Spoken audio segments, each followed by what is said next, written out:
won't give up till I'm on top. Yo, no, I ain't the type to give up. If I do something, man, I do it till I get what I want. I turn a business out of nothing into something I love. I got a poker face, but honestly, I'm not one to bluff. I flip a switch, never miss, man, I always stay up. Don't let them see you, bitch, always have a plan to stay tough. This life ahead of you ain't easy, it was built to be rough. But that's what makes a personality, is tragedy, bruh. So keep your head on your shoulders. Now we ain't out here moving rocks, we out here moving boulders. Now we ain't getting posterized, we out here making posters. And we ain't got nothing to hide, we move forward like soldiers. What up, what up, what up? Welcome into Pregaming here at Sports Money. Happy day after Christmas. Hopefully everybody had a nice Christmas holiday. Hopefully Santa brought you all the things that you were looking for under that Christmas tree. Some NFL games out there yesterday. Some player props and incentives. I think that is the way you do have to play and attack the NFL. So I will remind you guys, the player prop incentive video is out there for week 17. And we cashed a nice plus 200. We cashed a nice plus 245. We cashed a couple big plus money incentive spots yesterday with these three games that were out there. Frankly, Deebo Samuel. How about this, though? Third string quarterbacks go out there and cover the board. In fact, the Vikings win outright. How soft is that NFC North division? That is the question. Are they doing us all a favor by putting the Green Bay Packers in there? And then the Broncos continue. I'll tell you, and it took me till this long to realize, just got to play the Broncos to come from behind and win. Doesn't matter what the spread is. Just take I think 12 of 13 games or something like that this season. They've come back from behind to win the game. And so those are plus money spots. They're like plus 200s, plus 250s, plus 300s. Yeah. Why are we talking about the points with the Broncos? Let's take a look at that. But tomorrow, we do have the Texans and the Chargers. We do have the Ravens and the Packers. Ravens and the Packers. Boy, oh boy. Lamar Jackson.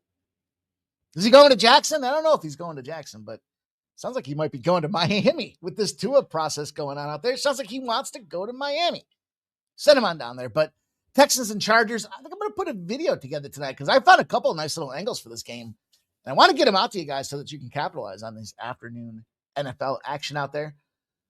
But I appreciate everybody coming in here to rock with us tonight. We are just getting started. We had a nice couple wins to kick the day off. Kind of got kicked in the face in soccer again. But, hey, we started off early. We got the first half under in the Central Michigan game. We are on the Minnesota Gophers, trying to see if them boys can figure it out. 7-6 is what it was when I was last looking. I think that's where it sits right now. Yep. 7-6 at halftime. I'm going to talk about this Florida International game. Florida International Panthers, UTSA Roadrunners. I think there's an angle that you got to consider for this game. And we'll talk it out. See if we can make it make sense together. I've got a big NBA card out there. I added a game as well. We're going to talk about the Hornets and the Magic, the Heat and the Hawks, the Sixers and the Bulls, the Suns and the Pelicans, the Clippers, the Blazers, and I added the Bucks into the equation. Why not? Why not get after it and see if we can't play some NBA tonight, since it's that or college football. That's all we got. But hopefully our college football streak continues to run hot. We did fall off the gas a little bit there. We went to, 13-2 now in our 15 games since the start of the bowl season. But we got one moves us to, 14, 15? I don't know. I got to go back and look. Got another one. So we're doing all right.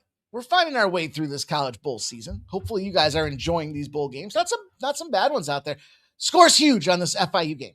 It's a monster. It's at 61.5. So see if we can't figure out the best way to attack that game here. But let's get to work. You guys know the deal. DJ Hardy says we got World Juniors. Yes, we do. That's one of my favorite tournaments, DJ. I love it. Love the competition. Love the young fellas. I love the fact that USA seems to have a dominant edge. Now, we will see, but I like the over in this Team USA Germany spot. I think it's 7.5, and I'm pretty sure it's that way for a reason.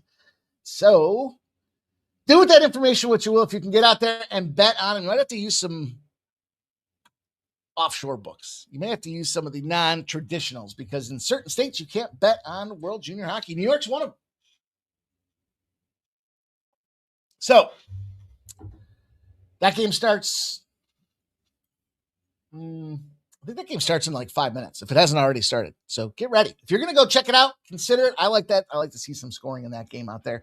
Appreciate everybody that's here. Let's see who's doing what with us here. Nicholas Handy says got the Gophers first half. Smoke and Mirrors is here. Peter Gracia is here. Irish King's here. Says, let's go, Mike. Money Bag Mikey. Let's go, DJ Hardy. Appreciate Nicholas Handy. Blake in the house. Is good evening, crew. Got the under 43.5 in the Minnesota game. Let's go. We don't need to have a ton of a show. We can get together. We can get these plays knocked out there and get everybody back to their Friday night. Like I said, I'm going to try to get a football video together. Had some nice views on the college football game. Split those games, but excellent views nonetheless. And again, if you guys can check out that player incentive video if you haven't done so already, let's keep that thing growing. I think we're north of 300. I think we had 350 the last time I looked at it. So let's get that thing up there. Of course, the college football video for the Hawaii Bowl. Who knew that was going to pick up 3,600 views? But welcome those that are new to the channel. Got a ton of new subscribers from it. That's the kind of video content I like to do. We're going to make some changes in the new year to make sure that we focus in on what you guys want to see out there. And it shows by way of the viewership. So appreciate you guys all for being here. If you haven't done so, smash the thumbs up button. That is the most important thing you can do to help this channel, this show, this program, and our bankrolls. And tell a friend. Let them know, hey, these guys are doing this thing on a regular basis. We try to stay accountable. We try to be transparent. We try to give you guys honest, hard work on a daily basis here. So if you haven't done so, hit that thumbs up button.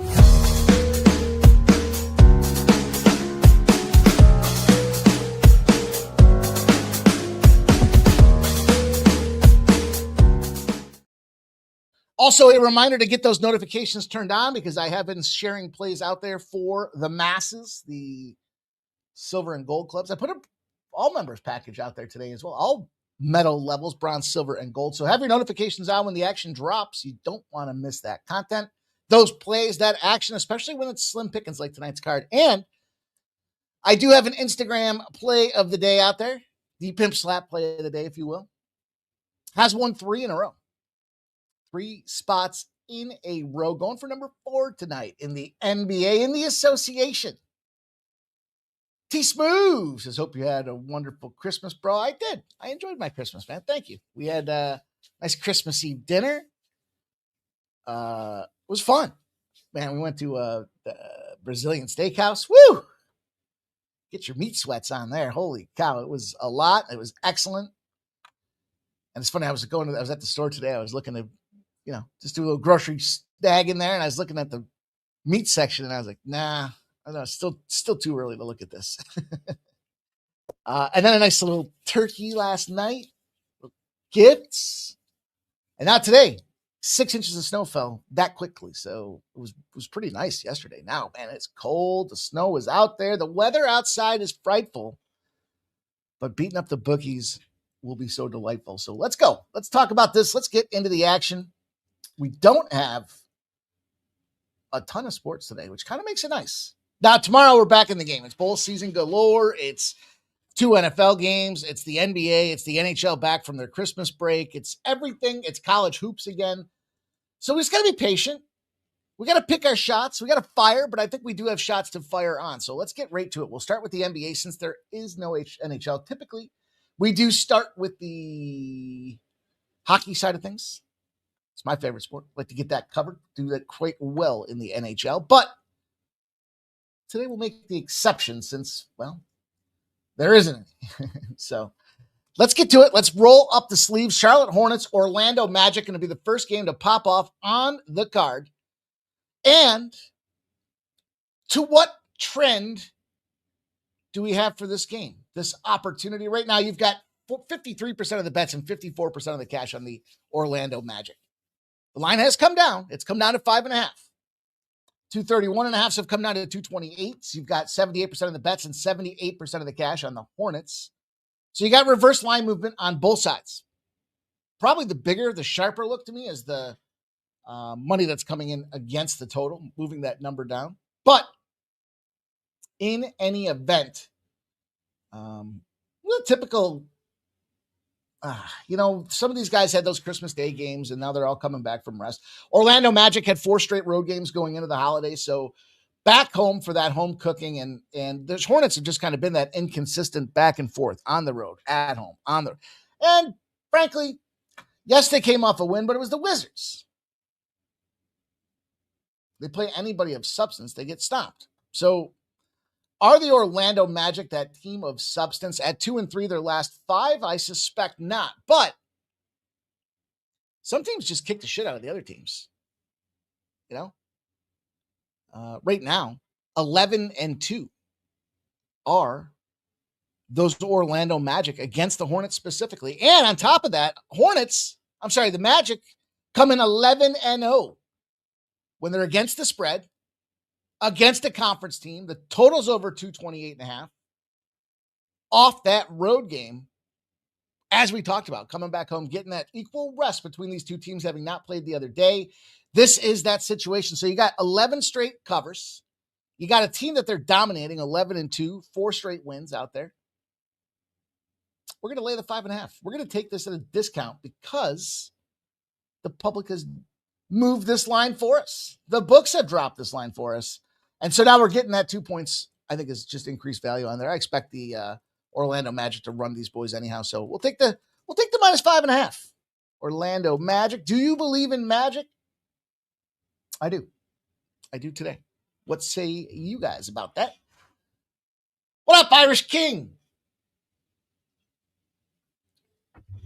DJ Hardy says maybe the under in the college football game tonight. Peter Grassi says Mikey Money is lyrical genius. Sometimes it just flows. But we don't have a ton of games to cover, so let's get into this flow. We've got the Heat and the Atlanta Hawks for game number 2. And we look at this game. We see a couple spots. I thought about ripping down the whole card, but I want to kind of give you guys some more laser guided focus here. Miami Heat start off at plus 2.5 point dogs. They've moved to 3.5. Some threes out there predominantly in the book, and a monster total. It's gone up 10 points to 250.5 right now.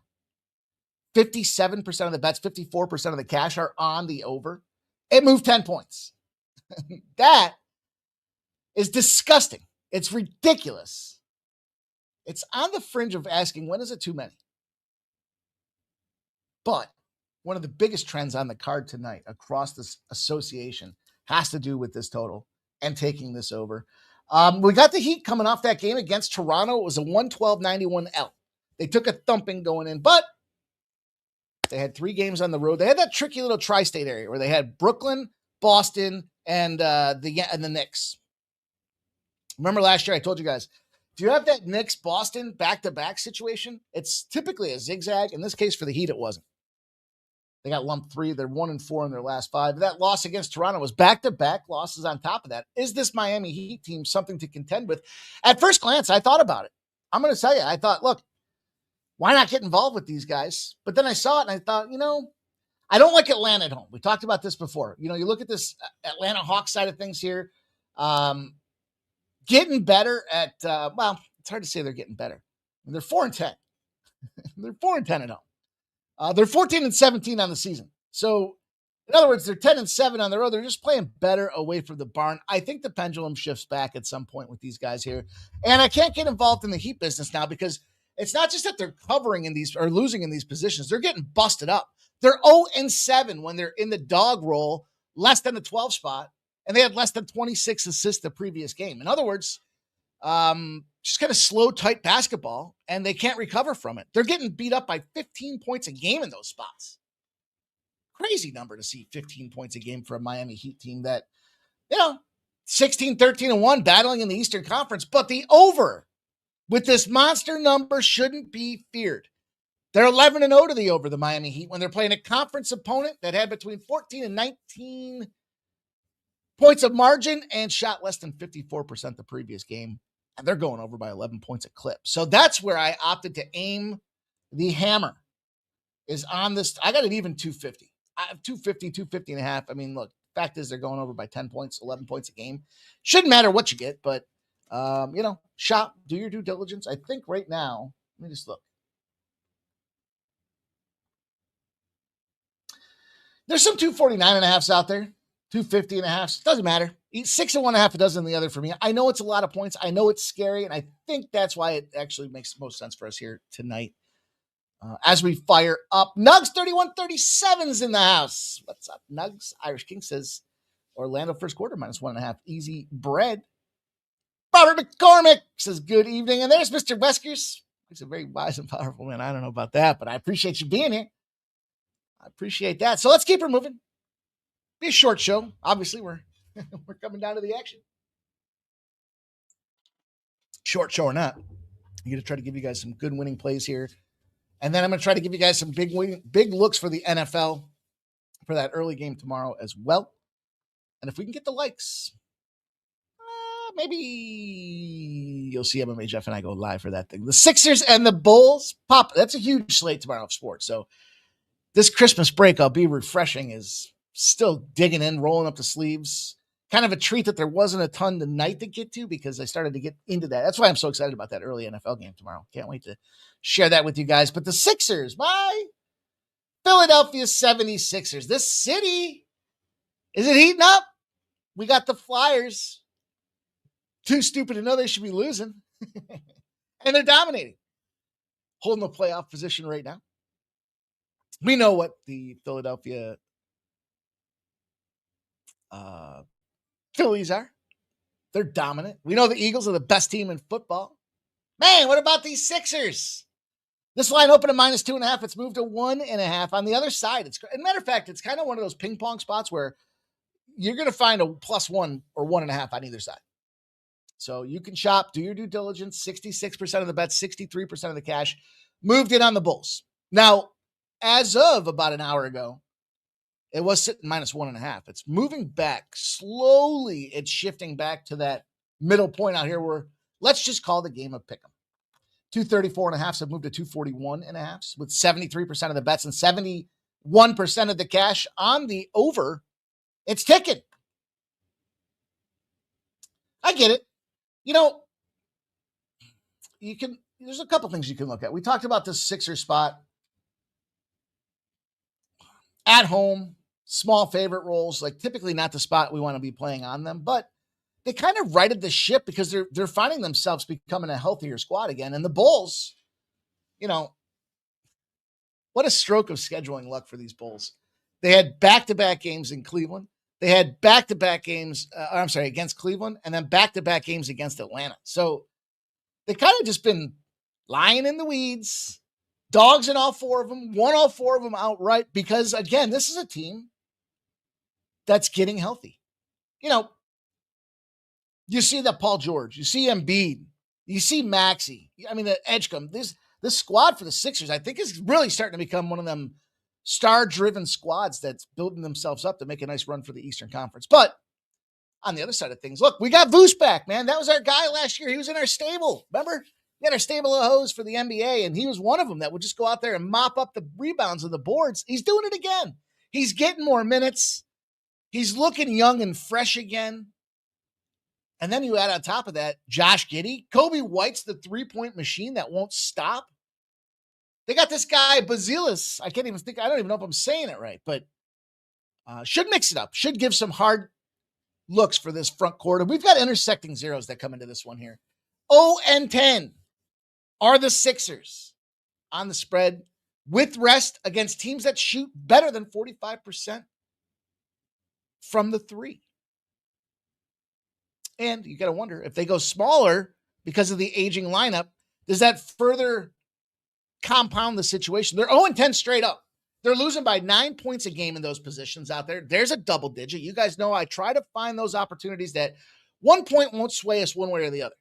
We want to find double digits so that we can get you guys in on these things and try to have the most margin of victory in our back pockets out there. And the intersecting zero happens to be the Chicago Bulls, 18-0 in the dog spot against a team that averages less than 15 threes in a game they were a dog. So how perfect is that intersecting? It's not just intersecting zeros in the true sense of the fact that there's an 0 for on one side and an 18-0 on the other side, but it also revolves around the 3-point game. And that's what the Bulls have been doing very well right now, especially with those players I aforementioned. And it hurts the Sixers when they're playing against a team that can play from the three ball. It's great. I think it's a really terrific spot for us to get involved with the Chicago Bulls tonight. I did. I got the +1.5 for the Bulls. The Bulls. And you can shop it around if you want to get the money line. I just think you've got 10 points in margin on both sides of this thing. And you can catch them at +1.5. So do yourself the favor. Don't get too concerned about that money line. Just go after it. Mr. Weskers, appreciate you. Manny, 33I14N1. Anyone like Ware rebounds? He has been dominant on the boards. I have a rebound prop over on the Instagram side of things. Matter of fact, I'll drop the Instagram link in the chat here for you guys. Just to play. Not just a play, but we've won 3 in a row. We got ourselves a nice little streak going over there. And I think we got up to 7 in a row. Then I think we took 2 bad L's and then we got right back into streaking again. So, we've been looking all right. And if you're looking for some player, I try to mix it up. It's typically a pimp slap play of the day. And there's the Instagram link if you guys haven't checked it out yet. But Chico de Gallo. What's up? Markel's in the house. Stop Geoengineering's here as well. You guys, appreciate everybody joining, man. I know it's it's our time slot is what it is, but not a huge card, just an opportunity for us to get together, try to make some money, see if we can get that cash. So far, we've got the Orlando Magic -5.5. We've got the Miami Heat over 250 and the Bulls at +1.5 to kick this card off for us. Onward, upward. I got 3 more games. I know I only have the graphic for 2 of them here, but let's just put a pin in this one for a second, just a second, because I found something I thought that was worthy of adding in this equation, and I wanted to bring that one to the table too. So despite the fact that it kind of came through to me for some late line movement alerts that I get. Oh, by the way, let me double check.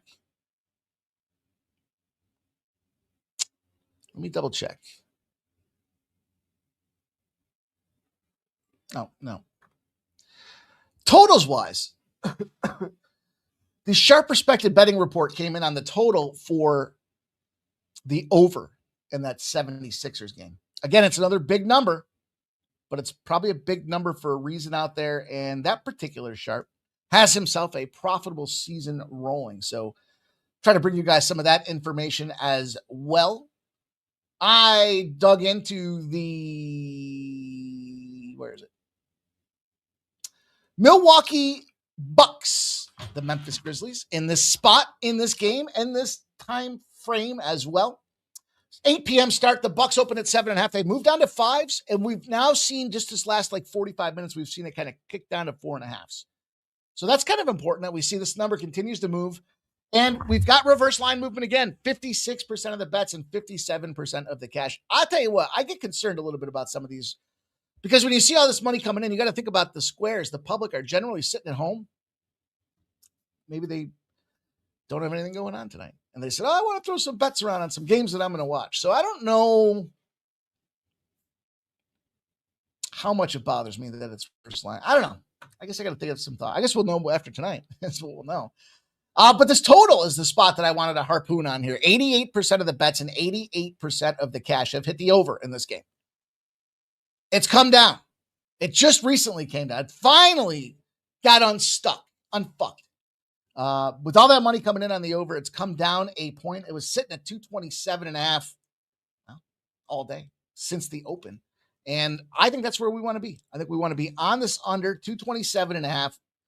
When it comes down to this game with this Grizzlies, first of all, I think another team that you have to look at kind of at this quarter post of the season for the NBA. I don't know, is it quite quarter? It's at least a quarter. It's probably, I know they used to say the NBA doesn't really get started until Christmas. It's the Grizzlies now. If you look at their lineup, it looks like a mash unit. Ja Morant's perpetually questionable. We don't know if this guy's in or out. Cedric Coward, another one of those just, point guard. He's dealing with some heel shit going on right now. Zach Edey, the ankle. Vince Williams, Scottie Pippen, toe shit. It's a Ty Jerome.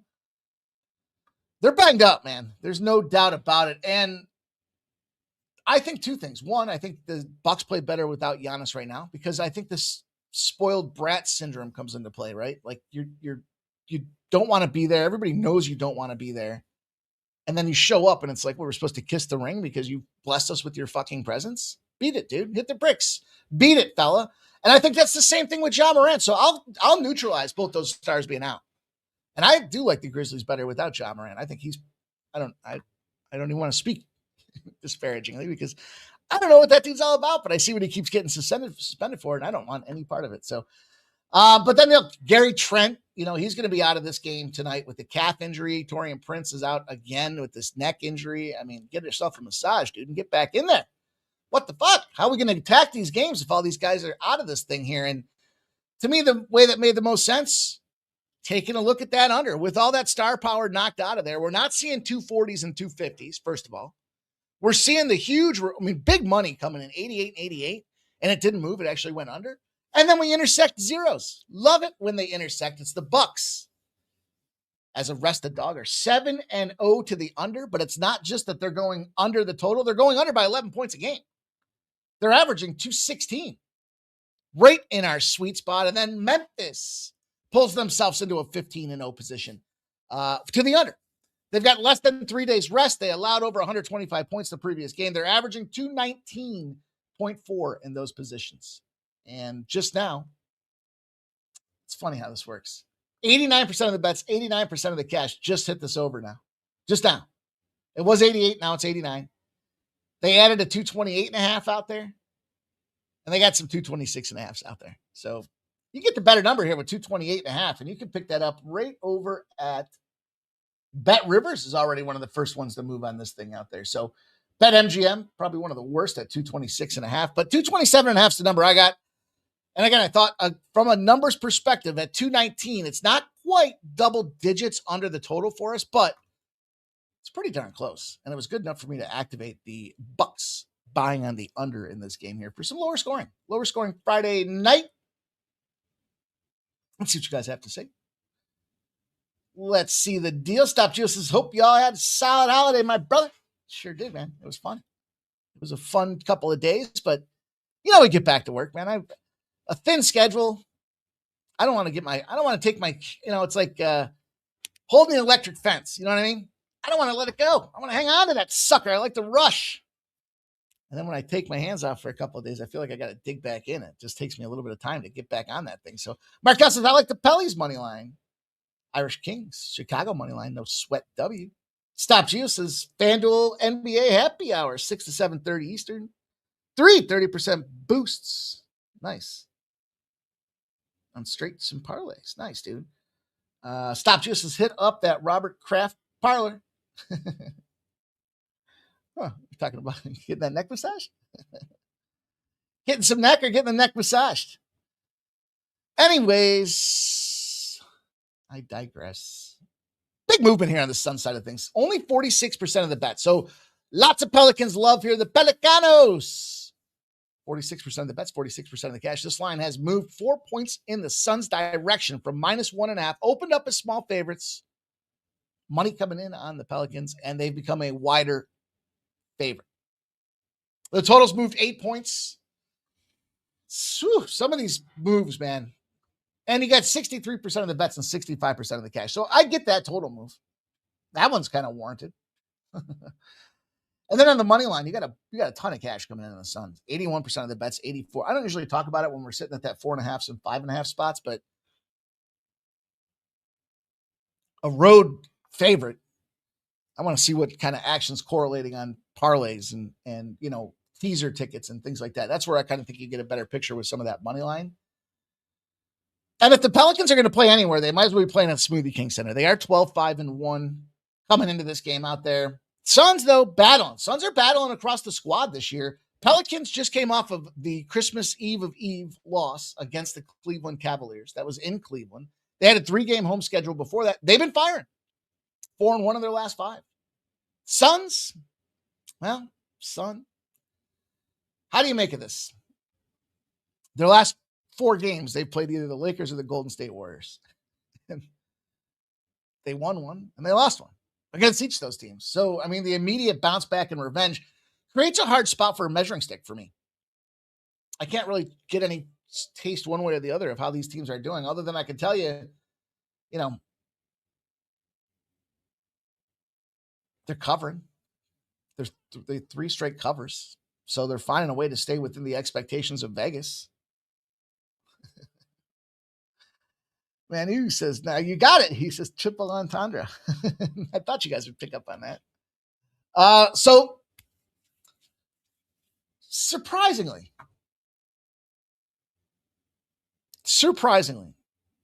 well, first of all, the Suns as a favorite are dominant. They're 8-0 in the favorite role.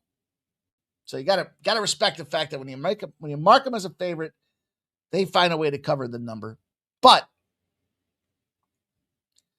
how about the rule of 20s? You guys ever heard me talk about this one? I don't think so, because I saw it and I was like, And it kind of makes sense. In other words, when you beat a team by 20 or more points, and you're playing a team that got beaten by 20 or more points, you're 161-98 if you're that team that won by 20 or more points. A dominant edge. And it makes a lot of sense. Sometimes when you peel them back and there's like a lot of variables, I told you guys I don't like to get more than like 3 or 4 variables in here, because at some point everything looks good. You can put enough derivatives in there that you'll see 4-0. You might have a ton of sample, because shit doesn't happen that often. To take 10 different data points and have them correlate to come up with something meaningful is tough. But you got beat down. The team that you're playing beat somebody else down, and you're going to put a number on there. You lay that number. That's what I'm doing with the Suns tonight. Suns, son. And I think I laid, let me see what the number was that I got. Let me see.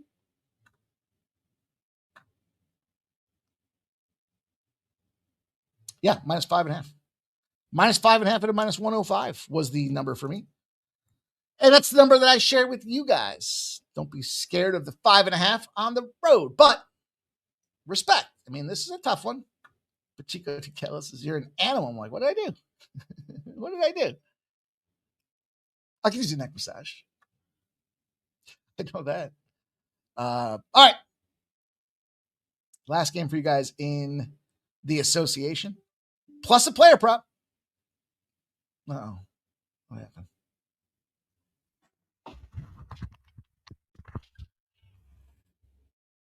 What happened? I get a message that pops up and says something's not my USB is not being recognized by the device. That makes me a little nervous, because everything's connected by USB. So something's not working. Hopefully it's still okay for you guys. It's okay for me. All right. Last game I got for you guys on the card is the late night special with the Clippers and the Blazers. Now, I was a little let down the other day by the Blazers. We talked about them as one of them teams that plays in the second half of the back-to-back, and they excel. They had like 18 straight wins. They got thumped the other day, so they definitely hurt my feelings a little bit there. But we're all grown adults here. This line moved from -2.5 to 3s. We got to give some consideration to the Clippers for a couple of reasons. 1, they're healthy. 2, when Kawhi gets in there, they are beating up the who's who of who when it comes to the NBA. The who's who of Whoville. 61% of the bets, 57% of the cash have come in on the Clippers. Just now seeing 3s. That's important, because up until then, it was a frozen line. 225.5 have moved to 227.5. 79% of the bets, 81% of the cash are on the over. And we know what about the Clippers? When they get humming, tend to be an under team. Play some strong ball and defense out there. But, all right, so they've been playing some tough teams. I kind of teased this when I said the who's who, right? And I think this is one of those situations where it's like, all right, they've gained confidence that they can go out there and handle these teams. Like, for example, the Rockets. The Rockets busted up the Nuggets and the Lakers in a varsity versus JV type of look, right? 128-108 on Houston. Now, they lost to Houston 115-113, but they were 8.5-point dogs before that. So you got a team that's 3-2 in their last 5 games in the LA Clippers side of things. And then bring in the fact that Kawhi Leonard, man, what this guy's been doing out there how he's been able to turn back the hands of time, getting his minutes, getting his points. Zubac would be much better to have them back than not, but look, we've seen that it's been okay if the Celtics have moved into the smaller role. A lot of guys said they don't have the size to compete. And, well, you know what? If you put some superstars out there that have incredibly proficient shooting rates, guys like James Harden can find a way to minimize the gaps and complement that offense. So until Zubac gets back, as long as Kawhi is in the game, I think you play on this Clippers team out there. Portland, on the other side of things, banged up. I mean, go down the line. Grant, Lillard, Holiday, Williams, Tybalt, Henderson, Wesley, Murray, all guys that are either out or have probable tags next to their name. It's just too much. Just men. You're not super bionic individuals. And so you lay it. And it's not much to lay. We're talking 2.5. I mean, it makes sense to me with the road number, right? Because they're on the road and they're going to that Portland situation, but I'll take it. I'll give you guys the Clippers in that spot there. So I've got Orlando. I've got the over in the Miami game. I've got the Bulls plus 1.5. The Sharp Perspective betting report came in on the over in the Bulls. I've got the Bucks under 227.5. The Suns minus 5.5. The Clippers minus 2.5. And then we've got this little thing called is this the rate bowl? Guaranteed rate bowl? I don't know. I know we got opt-outs. Opt-out galores. You know, it kind of makes sense because if you get into these like conference, group of 5 schools, if you're anybody, you're getting recruited to go play for somebody. So you're not sticking around very long. And, 50-50 is the cash between the two spots in this bowl game. 51% of the bets are on UTSA. So slight edge there for the money coming in on this UTSA side of things. 57.5 have moved to 60s, 61s. Now, as of this airing, 62s in the marketplace. 83% of the bets, 76% of the cash. So I looked at this game and I thought, we don't have weather. We don't have wind. But we have a huge number. And that number does concern me a little bit. I'll tell you, I wanted to get involved with the over. I even wanted to get involved with the first half over. My concern, do we see FIU find a way to be productive? Now, when you look at some of these opt-outs, the problem that I have for an FIU squad in this game, their secondary has been dismantled.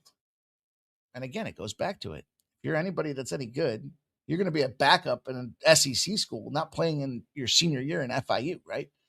Brian Blades was accountable for almost 600 snaps as a cornerback. Mr. Clark, 776 snaps out there, one of the leaders on the cornerback row. Victor Evans with 500 snaps. Free safety, Josiah McGrew with 769 snaps. That's a lot of chunk to take out of your secondary.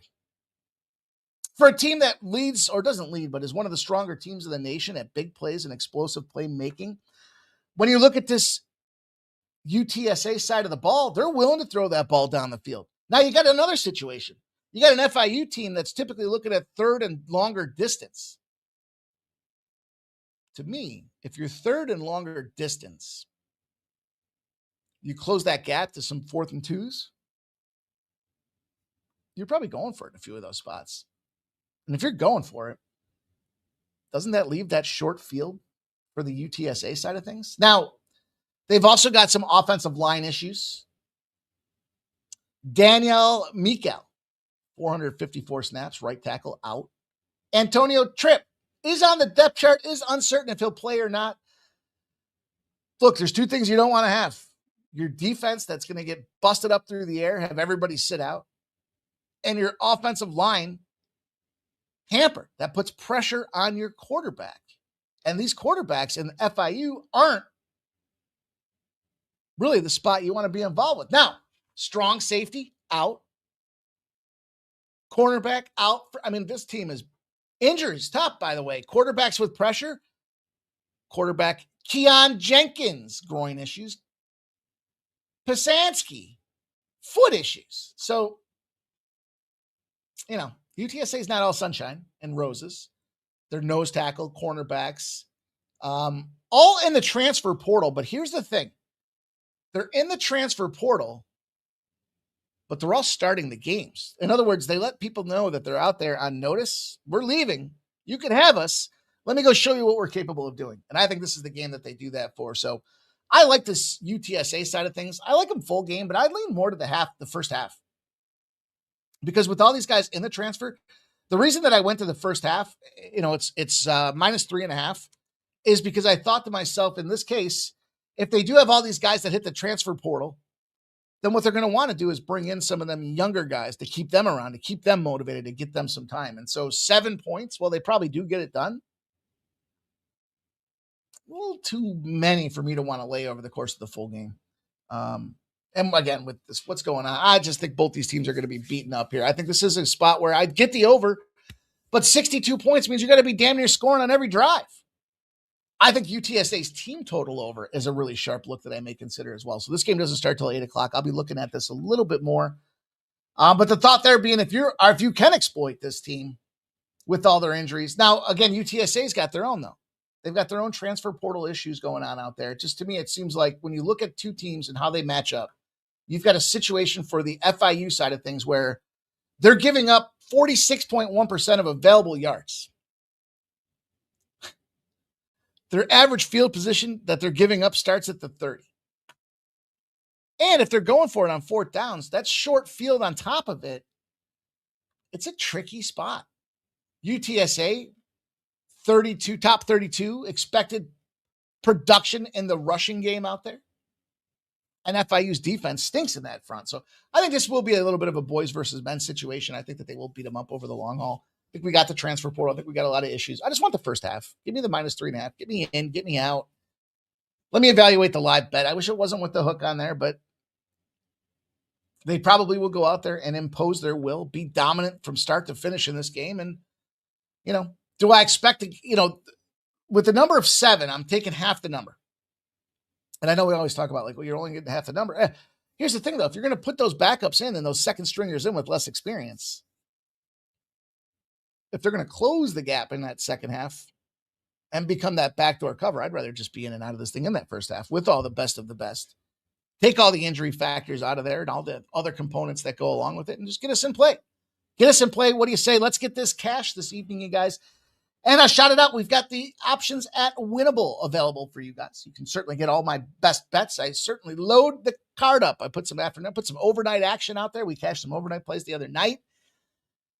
And you get it all at Winnable. It's a quick, easy setup. Use the promo code TURKEY for 2 more days only. Turkey. You get yourself the quarterly package.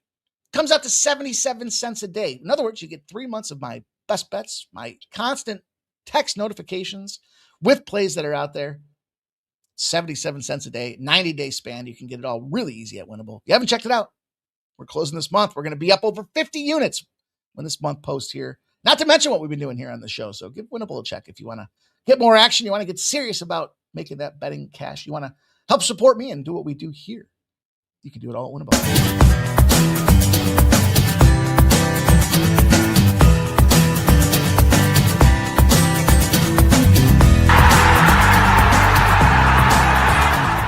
Hey, it's Mikey Money here, letting you know the Sports Money team is live on Winnable. Come check out our best bets. For a low monthly cost, you get the very best bets delivered instantly to your phone by text the moment they're locked in. No delays, no missed lines, just the smartest plays at the best odds. We do the work, you get the plays, and they're sent right to your phone right when we drop them. Don't wait, don't guess, don't miss the line. Join the winning team today and start cashing tickets with Winnable.